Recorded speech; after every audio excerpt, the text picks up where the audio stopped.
me semble. Oh, alors là, Alors, et là, moi, je dis bravo. je dis ça, je dis rien. Hein. Moi, je dis bravo, exactement. Un festival. Ah, mais c'est même carrément le championnat de France de la transition. je crois, là, ouais, c'est- ouais. Moi, Ah je vais oui, vous parler. championnat de France de rhétorique. Ouais, c'est ça. Moi, je vais vous parler d'un métier peu connu, celui de copiste. Vincent vient de le dire. C'est le métier de Thomas Cambois. Il a travaillé 12 ans au Louvre. Il vient de s'installer à Royan. Et nous sommes allés dans son atelier où sont exposés, on peut croiser des dizaines d'œuvres de grands maîtres, comme par exemple l'origine du monde, de Courbet. Eh bien, nous lui avons tiré le portrait. Regardez. Ça, c'est la grande odalisque de Ingres. Cette célébrissime toile, c'est Thomas Cambois qui l'a peinte. Et voilà, c'était un de ses chefs-d'œuvre qui, à l'époque aussi, a fait polémique parce qu'il y avait des grosses erreurs de proportion. Une copie réalisée dans le palais du Louvre. Elle trône désormais dans son atelier de Royan. Il y a 5 mois de travail sur ce tableau. Je pense que c'est une de mes plus belles copies. Ouais, je suis assez fier. Le copiste a aussi peint des chefs-d'œuvre de la Renaissance italienne, comme cet Andrea Solario, plus osé, l'œuvre majeure de Gustave Courbet, qu'il a reproduite en grand format. C'est un tableau que j'ai réalisé au musée d'Orsay il y a quelques années, en plus grand parce que je trouvais ça drôle. Vous l'avez sans doute reconnu, voici la Nef des Fous de Jérôme Bosch. L'artiste termine sa copie qu'il avait débutée devant l'original au Louvre. J'ai commencé au Louvre il y a 4 ans à peu près, et le tableau est parti en restauration pendant que je le copiais. Donc un matin, je me suis présenté, le tableau n'était plus au mur. La difficulté, c'est la précision. Hein. Jérôme Bosch était un peintre, comme tout peintre hollandais, très précis. Hein. C'est un travail de miniature. Pendant plusieurs années, Thomas Cambois était l'un des 70 copistes accrédités par le Louvre, des peintres soumis à des règles draconiennes. Il y a un règlement qui est assez strict, des horaires qu'il faut respecter, une tenue, on n'a pas le droit de faire de la publicité ou de vendre sur place. Donc on est vraiment là exclusivement pour peindre, pour travailler. Donc on travaille 5 matinées par semaine.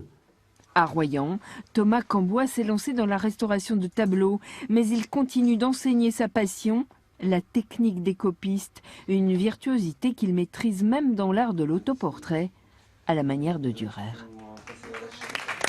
Alors Vincent, regarde, du reportage au direct. Eh bien Thomas nous a rejoint. Bonjour Thomas. Bravo Thomas. Une question que tout le monde se pose, Oui. c'est quoi la différence entre copiste et faussaire? Alors c'est pas tout à fait la même chose. Copiste, on gagne pas notre vie en gros quoi. Et faussaire, on peut la gagner, mais C'est ça la différence. c'est au risque Non. de se Il retrouver n'y a en pas prison. que ça quand même. Au fond, copiste, c'est un faussaire déclaré, en quelque sorte. Voilà, c'est Voilà. ça. La Vous ne différence, montez c'est pas sur simplement la- la signature, en fait. Vous signez de votre nom les copies?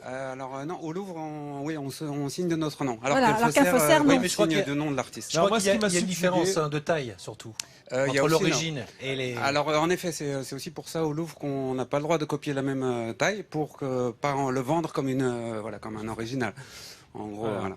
T'as le faussaire, t'as le copiste, puis t'as l'abruti. L'abruti, c'est celui qui met spécimen en travers de la toile. Non mais je rigole, mais je suis subjugué parce que le problème, c'est que vous avez autant de talent pour les primitifs flamands que pour le romantique comme Ingres, que même plus tard, je suppose, même du pré-impressionnisme. Donc ça demande vraiment des techniques extrêmement différentes, diverses. Ouais, alors c'est beaucoup, c'est de l'observation, hein, beaucoup. Donc après, je suis capable de copier à peu près tout. En fait, c'est qu'une question de temps, en fait, de patience, quoi. En gros, voilà.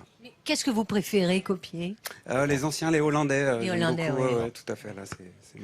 Et comment on arrive à devenir copiste? Vous étiez restaurateur de tableaux, je crois. ouais, alors moi, je suis restaurateur en fait depuis quelques années. Et puis le copie de tableau, le Louvre, j'y suis rentré. En fait, c'est pas vraiment le hasard. J'avais un ancêtre qui était lui-même artiste et copiste au Louvre. Enfin, ça date 5 générations en arrière. Ok.